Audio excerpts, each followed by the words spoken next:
Students, welcome to our channel tax and facts. आज हम +1 class की इकोनॉमिक्स का chapter number 6 price elasticity of demand notes के रूप में करेंगे ताकि ये हमारी हेल्प करे क्विक रिवीजन में। फर्स्ट ऑफ ऑल हम डिस्कस कर लेते हैं इलास्टिसिटी ऑफ डिमांड एक्चुअल में होता क्या है। It's measure the extent to which quantity demanded, यानी कि हमने टोटल कितनी मांग की है ऑफ ए कोमोडिटी, एक कोमोडिटी की changes in response to change in its price. जब भी किसी कोमोडिटी की डिमांड मांग में बदलाव आ जाता है उसके प्राइस के कारण, या तो उसका प्राइस घट गया है या फिर उसका प्राइस बढ़ गया, या फिर प्राइस ऑफ रिलेटेड गुड्स, या फिर किसी सब्सटीट्यूट गुड्स का प्राइस घट गया है या फिर बढ़ गया है। एंड कंज्यूमर इनकम, यहाँ पे थ्री मेन फैक्टर हैं जो कि इलास्टिसिटी ऑफ डिमांड के लिए रिस्पॉन्सिबल रहेंगे। फर्स्ट ऑफ ऑल उसका खुद का price, second of price of related goods, and third one is the consumer income. Consumer की इनकम भी मैटर करेगी इलास्टिसिटी ऑफ डिमांड के लिए। Then types of elasticity of demand कितने टाइप्स की होती है। फर्स्ट होता है हमारा price elasticity of demand. When change in demand is measured to change in own price of the commodity. यहाँ पे ध्यान दीजिएगा, जब अपने खुद के प्राइस के कारण किसी कोमोडिटी के में बदलाव आता है तो उसे हम बोलते हैं price elasticity of demand. Then second one income elasticity of demand. When change in demand is measure to change in income, जब कंज्यूमर की इनकम या फिर बायर की इनकम के कारण डिमांड में इफेक्ट पड़ता है। जैसे कि हमने लास्ट लेसन में किया था कि हमारी इनकम बढ़ जाती है तो हम डिमांड को भी बढ़ा लेते हैं, या फिर हमारी इनकम घट जाती है तो हम डिमांड को घटा लेते हैं। तो अगर कंज्यूमर की इनकम बायर की इनकम के कारण डिमांड में चेंज आता है तो उसे बोलेंगे income elasticity of demand. Then third cross elasticity of demand. When change in demand is measure to change in price of other. देखो फर्स्ट हमने किया था प्राइस इलास्टिसिटी ऑफ डिमांड में कि भाई खुद के प्राइस में अगर बदलाव आ जाता है ओवन प्राइस में, बट यहाँ पे है price of other commodity. Other commodity का मतलब है यहाँ पे सब्सटीट्यूट्स गुड्स के प्राइस में चेंज होने के कारण जब भी डिमांड में बदलाव आता है तो उसे बोलेंगे क्रॉस इलास्टिसिटी ऑफ डिमांड। मे भी तीनों पॉइंट क्लियर हो गए। नेक्स्ट है measurement of price elasticity of demand. कैसे हम मेजर करेंगे। Percentage change in method is the ratio between elasticity of demand is equal to minus percentage change in quantity demanded, यानी कि हमने टोटल जो मांग की है उसमें कितने परसेंट चेंज आया है, divide by percentage change in price.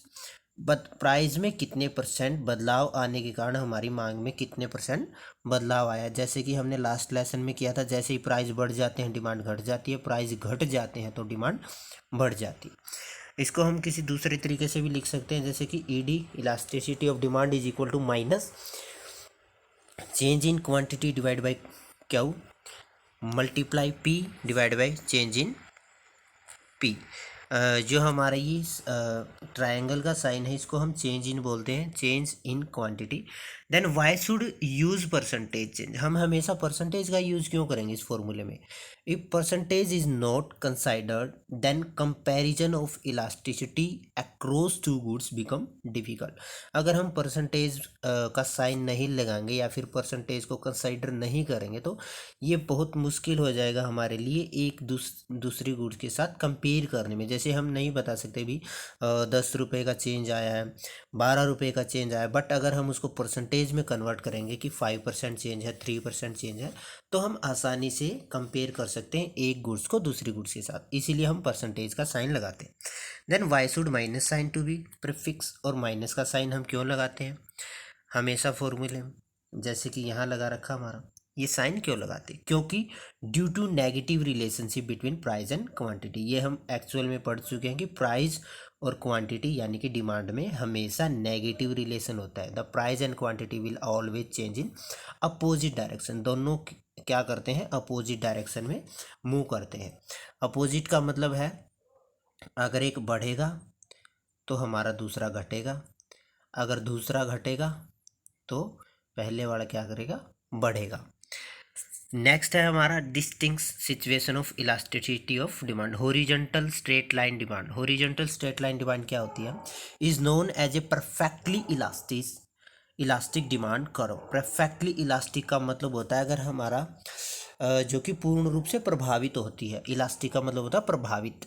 Small change in the price across infinite change in it's demand. अगर प्राइस में थोड़ा सा भी बदलाव आ जाता है तो इसके प्राइस में क्या रहेगा, इसके प्राइस में क्या रहेगा?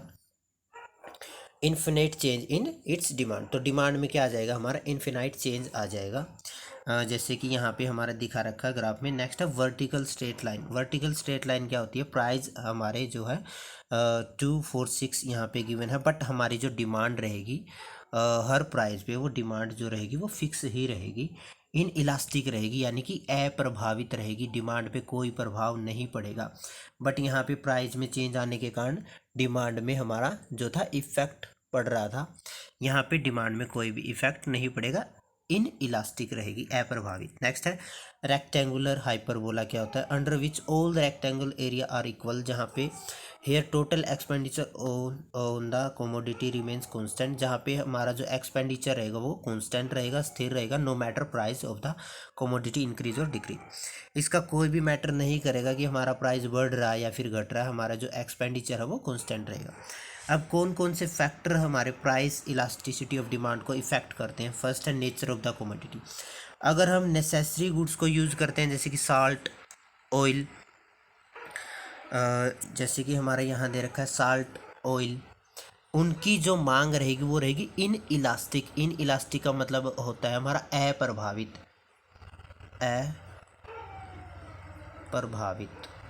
यानी कि जिस पे कोई भी प्रभाव नहीं पड़ेगा। प्राइस आपके घटे या फिर बढ़े, हमें नमक तो चाहिएगा, ऑयल चाहिएगा, डेली यूजेज की चीज़ें हैं ये इन इलास्टिक।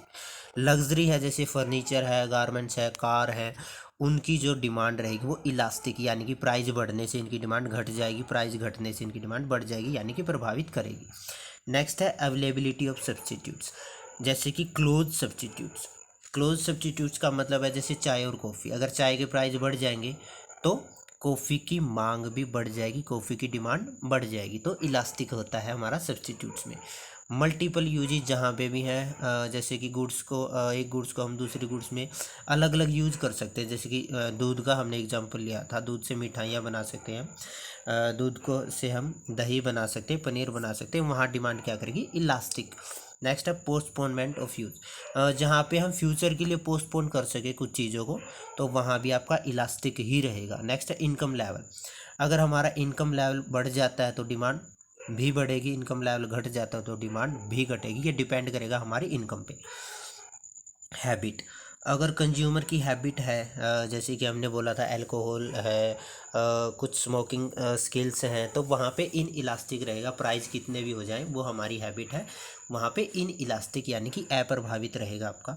नेक्स्ट है प्रोपोर्शन ऑफ इनकम स्पेंड। अगर हम अपनी इनकम का एक छोटा सा हिस्सा स्पेंड कर रहे हैं चीज़ों पे, तो वहाँ पे तो रहेगा इन इलास्टिक, वहाँ पे प्रभाव नहीं करेगा आपका प्राइस घटे या फिर बढ़े। बट अगर हम large proportion of our income spend करते हैं तो वहाँ पे हमारा रहेगा इलास्टिक, प्रभावित रहेगा, प्राइस बढ़ने से हम उसकी डिमांड क्या कर देंगे? कम कर देंगे।